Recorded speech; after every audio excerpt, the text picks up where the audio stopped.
ښکلا او رنګین یو یې مثال جوړو وچو دښتو ته د شنو فصلونو شال جوړو.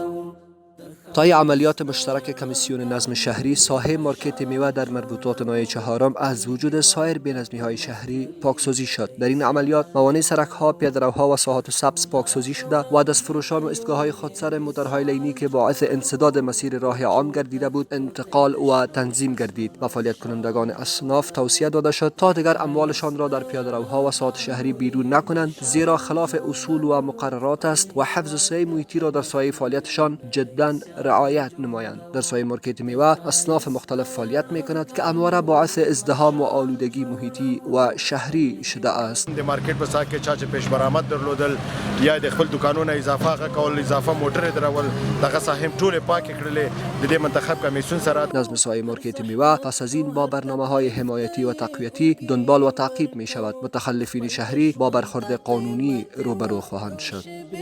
ورکو پتړه کو د نازک لاسونه پښې ورکو آبادی لازمي بولو پر ځان باندې خپل د مینې کور د مینې په کمال جوړو.